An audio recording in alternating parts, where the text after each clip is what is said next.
Aloha mai kako, and we're at the end of our customer service section, and we're going to segue over to customer service via technology.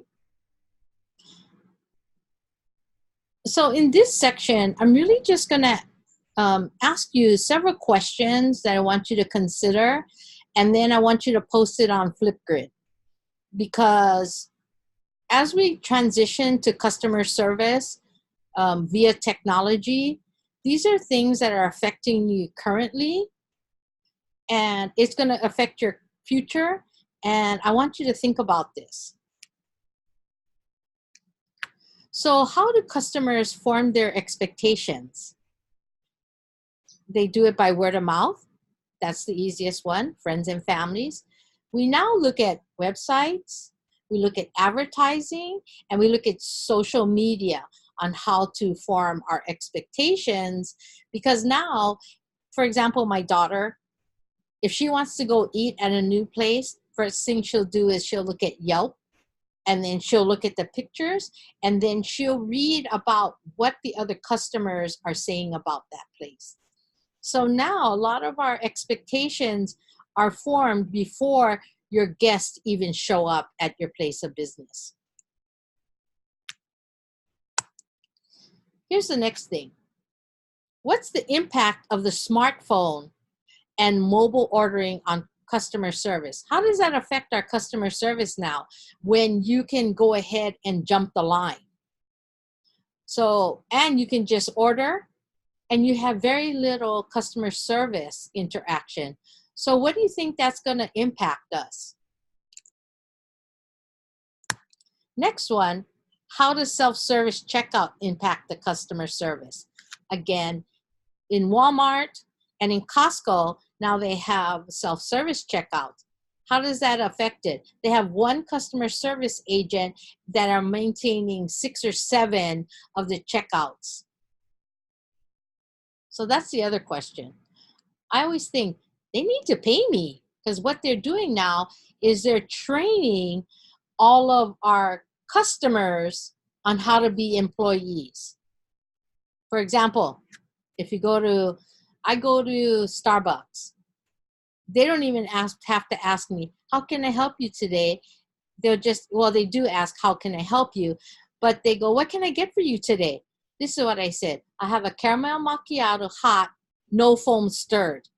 They don't have to ask me, is that caffeinated or decaffeinated? Do you want 2% milk or do you want whole milk? Do you want, so they've taken all of that out. And then I'll also tell them whether it's a tall, a venti, or a grande. So they're already training us. But it's not just with Starbucks. This has happened years ago with McDonald's and our fast foods. Before, we would go, I have a Big Mac, a French fries, and a Coke. Now, when you go there, you just said, oh, I just want a number 5. There's just very little interaction going. That's why I say, when you're talking about the impact of the smartphone and mobile ordering at McDonald's now, there's a mobile, you can mobile order and then wait in the car, and you can pick it up right there. So these are things that really have implications on our social ability to be social and interact with customer service. And then the next thing is, what's the impact of e-commerce? And how does that impact customer service?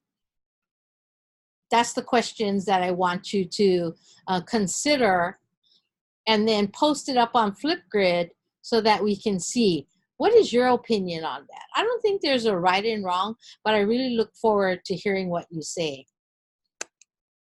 Right? We're always looking for the lowest prices. Travel, it affects every single ability. E-commerce means electronic commerce. So when we're considering this customer service via technology, how is that going to shape our future? Okay, so that's what we're talking about when we go with technology.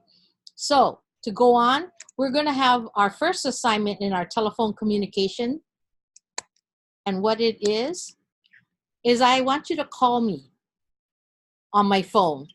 Here's my cell phone. And I want you to leave me a message. So the message is, you're not going to, well, you are going to leave me a message, but the message you're going to leave me is you're going to be creating your own personal voicemail. Do you have a voicemail on your cell phone, or do you have the generic one? And if you do, what does it sound like? I want you to call yourself so you can listen. So when you're going to call me to create your personal voicemail, what I want you to do is to identify yourself. And make sure you include your phone number. When you call this phone number, I'm going to have a voice message. But here's an example. You have reached 808-822-2606. I'm unavailable to answer the phone. Please leave your name and number, and I will return your call. Mahalo, and have a great day. So when I say identify yourself, that's a personal preference. I don't identify myself on the phone. I just identify myself by saying this is the phone number, because there's sometimes that people get the wrong phone number or they're robocalls. So that's just my way of preventing them from knowing more of my personal information. So leave me a voicemail. This is due by next week, Friday, because I am going to be using it and playing it on Flipgrid. All right. So thank you. And look for the upcoming assignment for your customer service. I'm sorry, your customer service essay, and have a great time. And this is the end of the customer service section. Okay, mahalo.